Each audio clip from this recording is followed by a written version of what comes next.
Welcome to Men Pursuing More. I'm your host, Roger Maupin. I believe every man has the potential to push past his limits and strive for something greater. Whether you're a former athlete who is looking for what's next, a professional pushing through the daily grind, or someone simply ready to break through life's toughest challenges, if you're ready to step into the pursuit of something more, your pursuit begins now.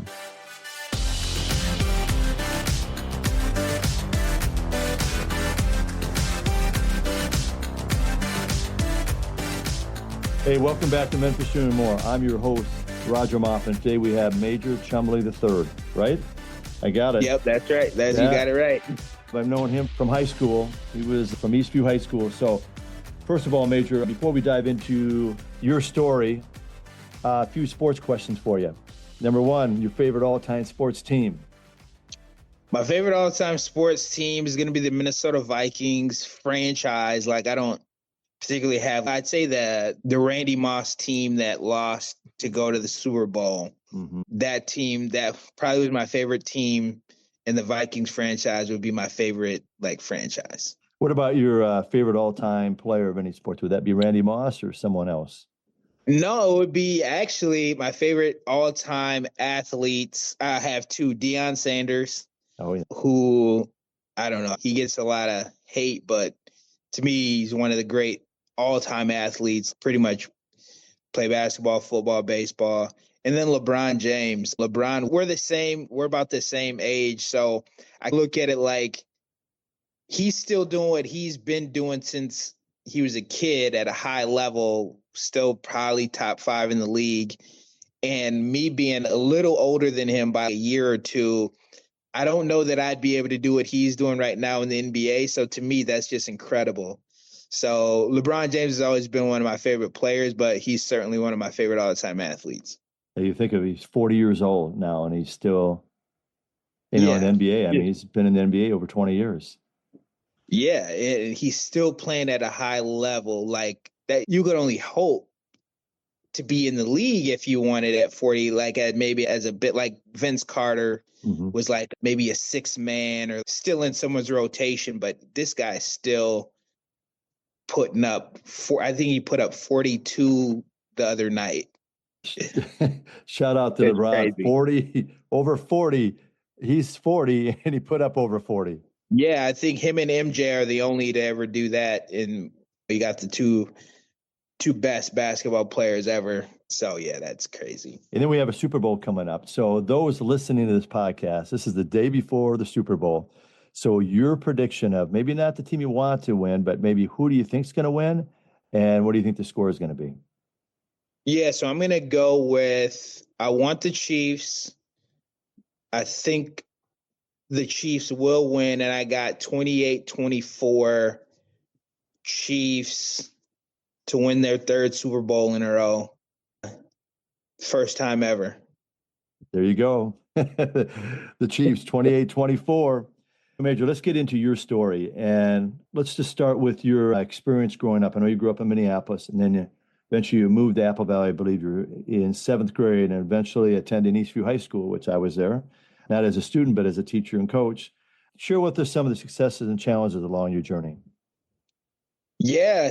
So like you mentioned, we moved to Apple Valley in 7th grade, and some of the successes I would say was my parents were able to get us out of a rough area and into some good educational institutions and districts like Eastview is in, and safer neighborhoods and environments. So that would be to me, one of the successes, early childhood. But then some of the challenges is going from a predominantly Black area to a predominantly white school system. And then you're dealing with a whole another set of challenges that come with that, and being literally where you can count on one hand how many other kids looked like me at that school, in elementary school and going into high school.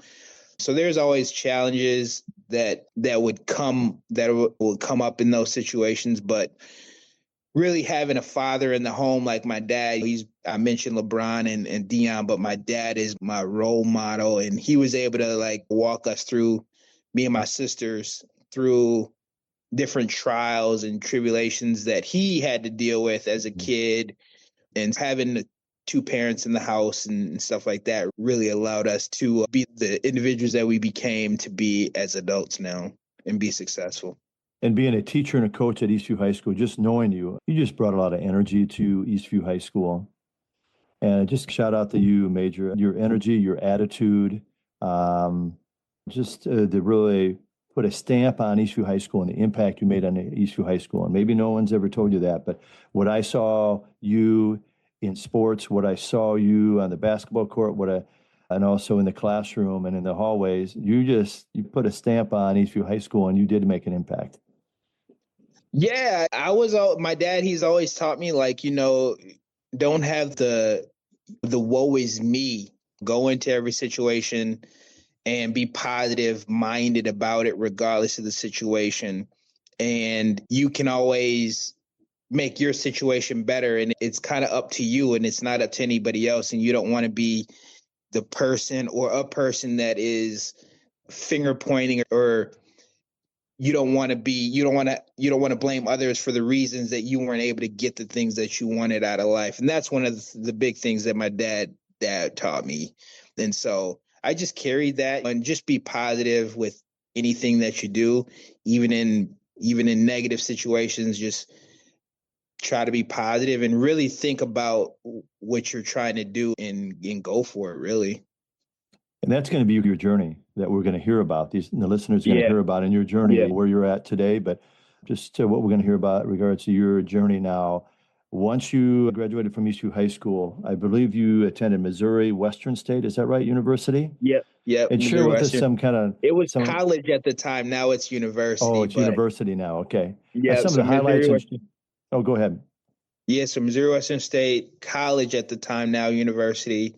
Going into college with the same mindset as I did when we moved to Apple Valley. Whole new state, whole new set of challenges going into Missouri, St. Joseph, again, predominantly Caucasian area, dealing with people off campus. Had some situations that I wouldn't say were sketchy, but you had to think a little bit before you did, and just navigating that. But yeah, I studied sports management while there, and I actually wanted to be a sports agent coming out of college. And then I did some boxing promoting for local, once I got back here to Minnesota, some local Golden Gloves boxing promotions and stuff like that.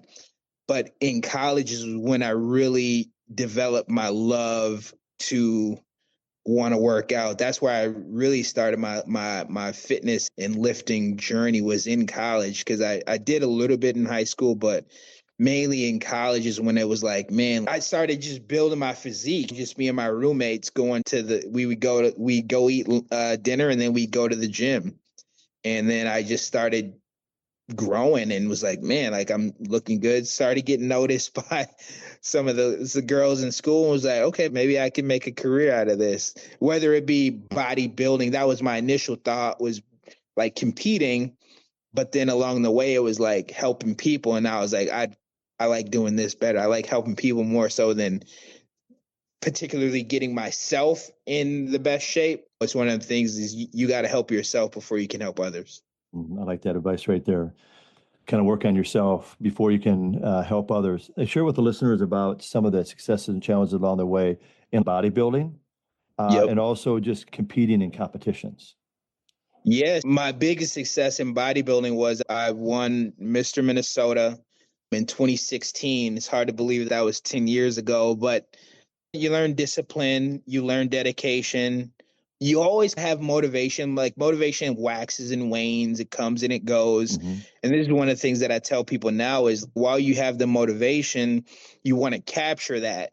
And while you capture that, then you want to start stacking these habits on, because eventually when motivation goes away, then you can fall back on the habits that you've created, because you're not always motivated to want to be in the gym. But those are some of the successes that I learned along the way.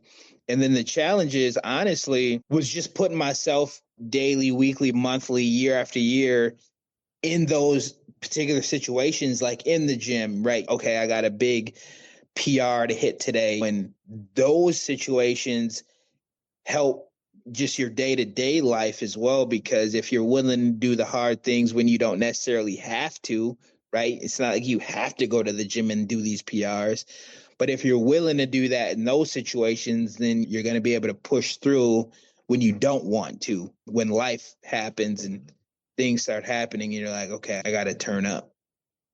And then along the way, I believe maybe talk a little bit about your family. You would have family along the way, and Yes, I met my now wife in 2005. So we're going on 20 years of being together. We didn't get married until 2021, but we do have I have two lovely daughters.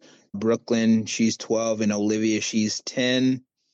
And then, yeah, like I said, me and my wife are going on 20 years together in June this year. So, awesome. yeah, yeah. Is she into any type of bodybuilding or fitness coaching or? No, so my wife, she's into fitness, she's into health and wellness, right? So that's Mm-hmm. how I like to parse it and break it up, is like you got your health and wellness segment, and then you have like your competition side, which isn't necessarily, getting down to those low body fats. But she's in the gym 3 days per week, but she's not into competing or nothing like that. She just likes to work out and be healthy. Awesome. So share with the listeners as like a fitness coach, which you've been talking about, but in the decision to pursue fitness coaching full time, because at one time you were training and you were a fitness coach, but you were still working full time, and then becoming a functional coach, and maybe explain that about functional coach or functional coaching. Yeah, so I started out, like I said, I just started lifting and once in college and really building my physique up. And then I got back home in 2000 after college, and I actually met a guy who was like, "Hey, I'm about to do a competition." He was actually on. We played football together, and he was like, "Man, I'm gonna do Mr. Minnesota," and I was like, "Oh, what's that?" And he was like, "Oh, it's a bodybuilding competition." And he looked crazy, he looked really good. And I was like, and in the back of my head, I was like, damn, that sounds cool. And again, this is 2005. And I didn't feel like I was quite ready to compete, but I was like, damn, I want to win that thing too. And fast forward, he ended up winning Mr. Minnesota in 2005. And in the back of my head, it was like, I want to do that too. So then I started really developing the programming skills, writing my workouts to do such a thing, right? Versus just going in the gym and doing these random workouts. Then I started programming, right? Because there's a difference between running a program and just working out, right? And so I did that for about 10 years or I'd say 8 years before I did my first competition, which was in 2012. But along the way, I was like building my physique and people are noticing. So they're like, hey, man, send me your workout. What are you doing? I just see people in the mall or the store, Walmart, wherever, randomly just, hey, man, what do you do? And how do I work with you? And I was like, yeah, let me get your number. And then I would send them a workout, and then I would just follow up with them and check in with them. And then you have people that, when it's free, right? Because it was free at the time, Mm-hmm. you would maybe do it and you'd maybe not. And then I was like, all right, I'm going to start charging people now, maybe just a little something here and there. And then once I won Mr. Minnesota in 2016, my buddy was like, hey, what do you think about coaching my wife? And I was like, sure.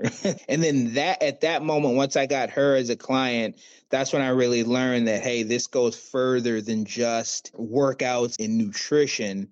because females, they're a little bit more complex, a lot more complex than us males. And so they needed more of a hormonal component, right? I started realizing, hey, this goes deeper into hormones, gut issues, autoimmune issues, adrenal dysfunction, metabolic issues, and things like that. So then I started developing my learnings outside of just becoming a certified personal trainer. I started diving into what it looked like to do more of the stuff that I'm doing now through like precision nutrition, becoming a certified nutrition coach. And then I did an advanced coaching system certification where it was learning how to read lab work. And now I'm currently doing Scuba University, which is a functional program on how to help people deal with autoimmune issues, whether it be colitis and PCOS and hormonal issues and things like that. Really just expanding my knowledge to help more people, especially the demographics from 35 to 85 and plus. Not just because when your hormones are perfect, it's more of a calculator as far as calories in, calories out. But when your hormones are off, it's more of a dimmer switch. And we got to bring these things up over here, but we got to turn them down over here. And you got to really know how to maneuver those potential issues. Share with the listeners, I know we talked about this a few weeks ago, about the difference of working with a female compared to assisting a female compared to a male in some of those areas.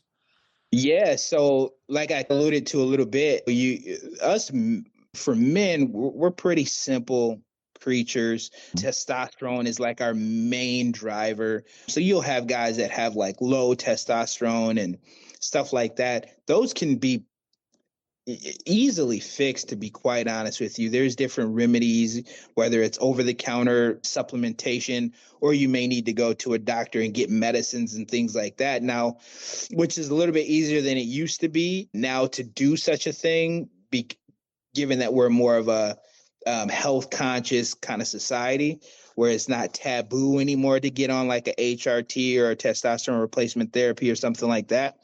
But for women, they are so complex when it comes to their biology, when it comes to their hormones, right? So they have testosterone, estradiol, progesterone, and then you got the thyroid stuff, which men have issues with thyroid too. And then if you throw gut issues on top of that, now you got a whole bevy of issues because you got to fix the gut first, because the gut is really the second brain. And so if the gut's off, everything could be off. So you got to fix the gut first, and then you can start to fix everything else. You got so many variables that you have to navigate along the way. And so how I like to do that is I do a questionnaire, and I can just base it off of that. Is okay, based on the questionnaire, that is going to tell me, okay, do we need to get a GI map, which is a gastrointestinal microassay plus test. So that's going to tell us exactly what's going on in the gut based on your symptoms or things that may be going on as far as like that you tell me in your questionnaire. And so we start there, and then we escalate it accordingly to either doctors and practitioners that can help if we need to go with more of we like to go holistic first, but if we need to add in any help from the doctors and practitioners, we do that as well. So I'll do a lot of consultations with physicians and their patients or clients of mine to really dial in what they're looking for, and then we just run with it. Because you might see your doctor twice a year, but you see me potentially 2 or 3 times a week. And so you're seeing me more frequently. So I like to be on the same accord as with the doctors and physicians to really get that client of mine and patient of theirs the best care that they need. I appreciate you sharing that for all the listeners. That's going to be huge impactful, because there's not only men listening to this podcast, but women too, but what they can take from that. That's powerful. And so let's move right into, because I know eventually you would own a Anytime Fitness, and you would focus some attention on, tell us about the myths that people have about Anytime Fitness or a small venue. So just kind of the process of owning it, and here we are in 2025. Yeah. In 2016, when I was in the midst of my contest prep, I wasn't even in fitness yet, like working in fitness. I was just coaching some people on the periphery, but my 9 to 5 job I was delivering furniture. I was delivering furniture for a furniture company locally here in Minneapolis, and I got laid off. And it was literally like a Friday when I got laid off, and Saturday was our big delivery days. And they laid me off, and I was like, oh, wow, that's interesting. We got a huge delivery tomorrow. And then comes to find out they were trying to get like a government loan. They weren't able to. They were paying me like a contractor. So the government came in and looked at the books and were like, you got to cut. You got to make some cuts here. So obviously I was the first one. So they hired a bunch of temps, and I was like 33 at the time. And I was like, man, if I'm going to switch over into this fitness thing full time, I probably should work in a gym. So then I'd reached out to people who own the current gym that I own now, because I was a member, right? I signed up at Anytime Fitness because it was Anytime Fitness. I could go in 24/7, 365. And doing the delivery stuff, I made sure that I would go to the gym first before I went to work. So I would go to the gym at 4 in the morning, and then I would be at the shop getting my truck ready by 6. But I was always, hey, I got to get this done first because I got to help myself before I help others. And so that was the most important part of my day, was making sure I got my lift in. So I joined Anytime Fitness, saw the business model, and okay, yeah, like it's a smaller place, but they have everything I need to get in shape. Yeah, we don't have the swimming pools and the saunas and stuff like that, but that's not necessary. It's about the lifting, the weights, the cardio. And so I joined there. And then once I got laid off, I actually reached out to them and said, hey, are you guys looking for any help around the gym? I can coach people, I can manage. And they had seen me around the gym, and they were already interested in wanting me to work there anyways. They just hadn't said anything. So they're like, no, this is perfect. Yeah, if you can come by on Monday, we'll do an interview. And we ended up interviewing for 3 hours, and they hired me right on the spot. And they created a full-time position for me through training part-time and managing part-time their locations. They had multiple locations here in Minneapolis, and I ended up doing that between the locations. And then about a month later, they hired me as a full-time manager at the Bloomington location. And 10 years, almost 10 years, 8 years later, they were looking to get out. And in my interview, I remember, because they asked me, like, what's your goal in the next 5 to 10 years? And my goal was to own a gym. And so they bookmarked that. And about in 2018, 2019, we started kicking around the idea of, hey, when they sell, I'd love to be the one to buy it. And once COVID hit, it was one of them things, like, we weren't sure what was going on in the world, let alone with businesses and stuff like that. And we got shut down. Of course, we weren't essential, even though we're essential. And we reconvened after COVID once we got back up and running. And then they were like, yeah, we're still looking to sell and get out. So, and they're older. And so I was like, hey, I'm still interested. And my business partner now, training manager at the time, Aaron Luters, we were like, man, like I knew I didn't want to do the business without him. And so I was like, dude, if you're in, man, I'm in. And we were able to get to the finish line and get that deal closed on 4th of July, 2023. And here we are in 2020, 18 months into it, doing the best we'd ever done at the gym as far as overall numbers go. Yeah, super blessed and excited about that. And that's Anytime Fitness in Bloomington, correct? Anytime Fitness in Bloomington, yeah, on Lindale and 86. There's a couple locations in Bloomington, and so we're the one on the east side of Bloomington. We're on Lindale and 86, right out by the airport. So along the way, what's some of the best advice that has ever been given you? I know you talked about your dad. And why the best advice, and who gave it to you? Maybe just one example of that. Yeah. If the opportunity doesn't knock, build a door. Create your own opportunities. That's my dad all day. And this is one of them situations, right, where it's got laid off and had to create the opportunity. And I used just my fitness background to get me in the door, right? Because they had an idea of who I was, so they already knew. And sometimes a lot of the times it's not what you know, it's who you know. And it was a coincidence and a blessing that they already knew me and they were able to get me in. And then I was able to just take my customer service kind of mentality, because that's what all of this is. Customer service is serving others. And so that was my background, and that fits perfectly in what I do now. If the opportunity doesn't knock, build a door and create your own. That's your story right there. That's what you've been talking about this last 20, 25 minutes. So what about, you've talked about influential people, but is there any other influential people like in your past or present that have really made an impact on you?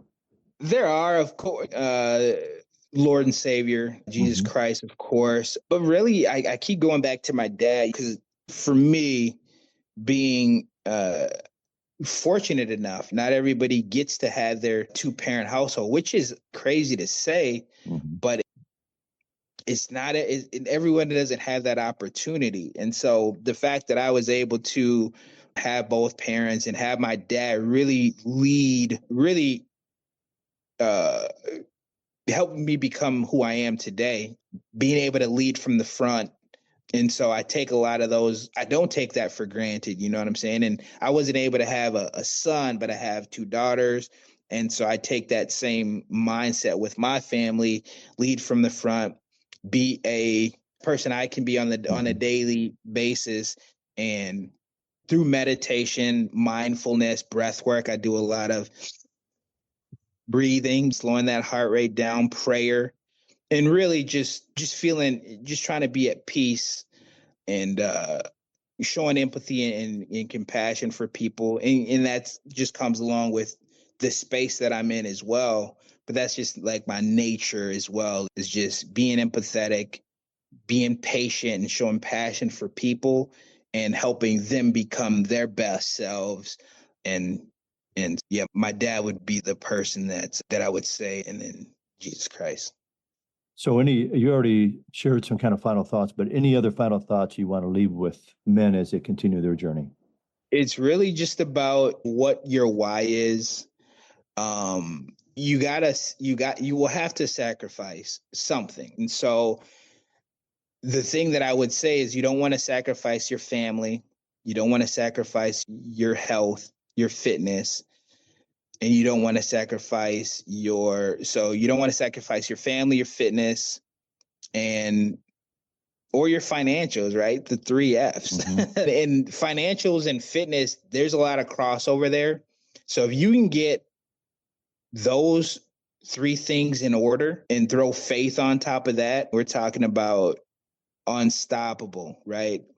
Finances, fitness, family, and faith. If you can do that, you're unstoppable. And just going in every day, do the hard things, and start the day that way, right? And that could be with your lift. I'm a morning workout type, because I feel it sets your day up, and you're more likely to eat healthier during the day when you work out in the morning. You're less likely to eat some of the junk that comes your way, right? You might have potlucks and stuff like this, and you're more likely to push those things away if you start your day with your fitness, your faith, kiss your family, and always work on the financials. There it is.